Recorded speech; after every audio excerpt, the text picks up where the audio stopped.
on knitting sweaters during conferences. I wish here to define the word sense, and I should think it a fairly easy task. But before I do that, I wish to provide some examples of sensical statements and nonsensical statements. Let's say that I believe I'm standing here reading my speech. This statement, that I'm standing here reading my speech, I will call a theory. It is testable. Here, I'll pinch myself as a test, and such test yields, ouch, evidence that I'm here. And, as a test, I'll listen to myself as I read this speech below me. Oh my gosh, it's true, I'm reading my speech. Evidence.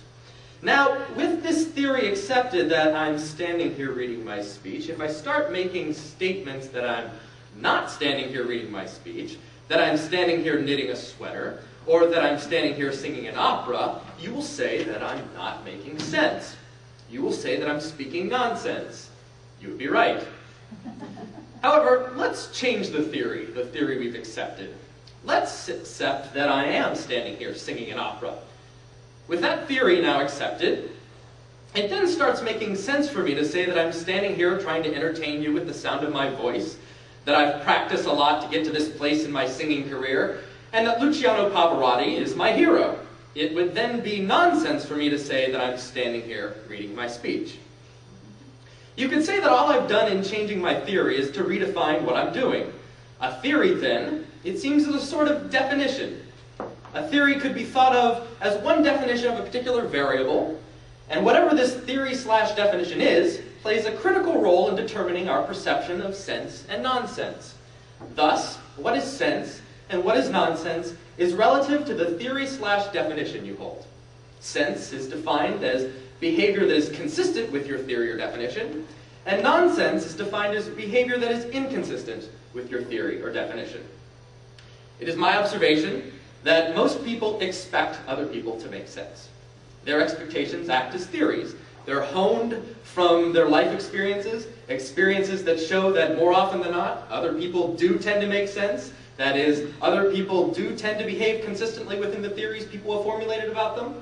And with these theories popularly held, I have found that I can have a very fun time in my life with this incredible lot of people who theorize that I will make sense. By not making sense. You see, I am an actor, an entertainer, both professional and amateur, and my amateur pursuits are in confusing the bejesus out of people. For fun. My style of entertainment involves the making of nonsensical statements. Look at me. You probably have made unconscious associations about me. I'm rather clean-cut looking, I'm rather nice, I smile a good amount of the time. You'd probably think, based on my look and behavior, this guy is a normal boy. And with that comment inside your noggin, you have just theorized. And I realize that you theorized this, and it is my good fortune for that. For now, with the understanding that you have theorized this, then I can work my magic. I can now provide for your entertainment behavior that is inconsistent with the theory you have about me as a normal boy. If I were to interact with you after figuring out that you have a general impression of my niceness, goodness, and normalcy, I might start telling you that I walked here from New York City, that I hitchhiked to get here, that I was having this very delightful conversation with a prostitute before coming here, and that the hamburger we shared together was mighty tasty, a barbecue flavor only a prostitute and a normal boy together could enjoy. You see, given what you've theorized about me based on my look and behavior, I've just served up nonsense. It is nonsense because none of this, quote, sense is consistent with your theory about me.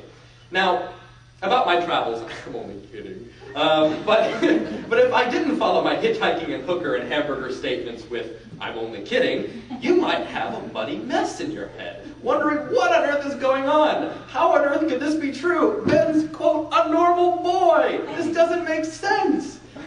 Instead, you maybe chuckle upon the revelation of my kidding. Then you relax that your theory about me is affirmed, that it's not jeopardized, since I'm only kidding. Ben really is a normal boy and not a freak. It is this sort of nonsense that I absolutely love to dish over and over and over again to people. I figure out what people's theories are about me, how they define me, then feed them information inconsistent with their theories and definitions. Admittedly, I annoy some people with incessant practice of such behavior, and people like my mother are on to me at times when I'm hoping to surprise them with nonsense. However, for others, it seems not. For others, it is not an annoyance. It seems to be a pleasure, a delight and a half. This revelation of the limitations of their held theories and definitions, to unfold for them that reality in one place is more than their theories, that for a change their definitions did not describe the person fully. I will heartily admit to you that of my character is a sizable amount of niceness, normalcy, etc., affirming your theories about me to a degree, yet I am not completely nice, absolutely normal, and my niceness and normalcy depend on where I find myself. Am I nice in most places I find myself? Yes. Am I nice when AOL tech support transfers me 6 times without remedying my AOL address book problem? The correct answer is, fuck no. And hopefully there I've gone again, surprising you with more nonsense. For I figured you theorized the F word is unexpected from a boy like me, and inappropriate in this kind of venue, this venue where I am, before a distinguished audience such as yourselves, singing opera. By including the F word, again, I've blasted your impressions, your theories, your definitions with nonsense. I've provided for you information inconsistent with your theories/definition. Dramatic pause. The added rub is, though, in reality, virtually all of this information that I'm providing you makes sense coming from me. I am more than just sensical. I can consciously speak a sizable bit of nonsense, or rather, I'm a mixture of sense and nonsense. That is the truth. That is a more accurate definition of me. So how you can best determine when I truly make sense or truly make nonsense is by figuring out my values at the time of one of my particular utterances. It should now be pretty clear to you. A certain value I have in entertainment contexts. It is for the introduction of nonsense. This speech, for me, is an entertainment context. So now, with my values understood, that I value nonsense, it will make sense when I say nonsense things. I probably spoil any further attempts at introducing actual nonsense to this speech by such a confession. Oh well. But hopefully I'm starting to make sense. My nonsense becomes sensical given that I value nonsense in my speech. Now let's say you define me differently. That your overall impression of me from when you first laid eyes on me up until I took the lectern was that I am erratic, that I make no sense in the least, that I'm highly, utterly nonsensical, that I'm the epitome of nonsense. Wouldn't it then be for you nonsensical that I started speaking crystal clear sense? Wouldn't it then be for you nonsensical if I got up and gave this very speech? I think it would. For what I'm saying is largely making sense to you. Now, for the value of such findings, that nonsense can be sensical if we understand the values the sense maker has, and that our perceptions of sense and nonsense depend on how we choose to theorize and define. If we can nail down as a scientific principle that any given person operates in a sensical way, nay, if we can permit the definition of all humans as sensical, then we can say that their behavior, no matter how nonsensical it may seem, is by implication sensical relative to their personal values. For example, if you value life and I value death, my suicide attempts make about as much sense as your attempts at survival, and any attempts for me to live and you to die would be nonsensical. Suicide attempts are thus not nonsensical. They can make a lot of sense given the suicidal person's values. I likely challenge some of your theories by such a bold theory, no doubt, to see the most nonsensical behavior as sensical. Please jog your brain for a moment for a short list of people you define as monsters, as crazies, as wackos. My theory means that Jeffrey Dahmer, serial killer and cannibal, was sensical. My theory means that Adolf Hitler, anti-Semite and murderer of countless Jews, was sensical. My theory means that child molesters are sensical, frauds and swindlers are sensical, manic depressives and schizophrenics are sensical, that morticians are sensical, religious zealots are sensical, presidents of the United States of America from all days and ages have been sensical. They are as sensical as you, the others here in the room, and Dr. Phil.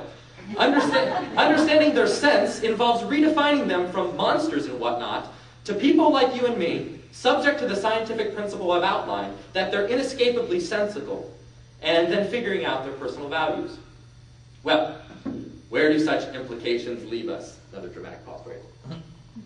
Where do they leave us? They leave us with an investigation, an experiment, something to which we might target our scientific methods in general semantics discipline. They leave us with the question of, what are the values these people hold that lead them to such deviant, sociopathic, insane behavior? And we can design experiments to answer such questions. We can ask the people what they value.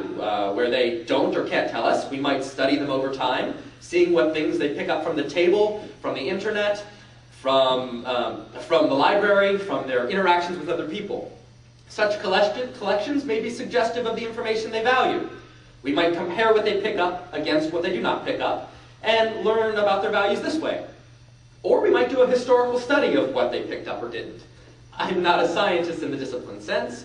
I, of course, am an opera singer, so the design of experiments I leave to Mr. Pavarotti. In the field of general semantics, we have a fellow by the name of Alfred Korzybski. We know of Alfred Korzybski that he valued the sanity of man. We also know that he valued engineering, that he valued the scientific method, and that he valued the new scientific ideas that were swirling around him in the early part of the 20th century. We further know that he defined people as time binders, and his world as populated with insane behavior. Given these values and definitions he held, so much of Alfred Korzybski's numerous and diverse ideas make sense, for they are implied by his definitions and values. His senses of good time-binding insane behavior are implied by his values. Indeed, his discipline named general semantics, which could be summarized as a discipline concerned with good time-binding insanity, makes sense in light of his values adopted from engineering, science, and modern scientists. Wherever one loses track of the sense of general semantics, wherever it seems to feel like a bunch of nonsense, that person need only reconnect with the values and definitions and theories that Alfred Korzybski adopted, and he or she is back to understanding why it is in existence. In closing, I ask you to take a moment to theorize, given what you know about me, what I'm about to say. You know that despite my open and happy provision of nonsense, I see sense in the provision of my nonsense. What will my closing be like? Perhaps you will be a good guess, and your theory will map out my course of action, and my following action will make sense in light of your theory. Or perhaps you will be a bad guess, and your theory will not map out my course of action, while I go do something completely nonsensical relative to your theory. I am unsure at the moment what you'll theorize about how I will close. Actually, I have a pretty good guess. That's why I'm ending my speech abruptly.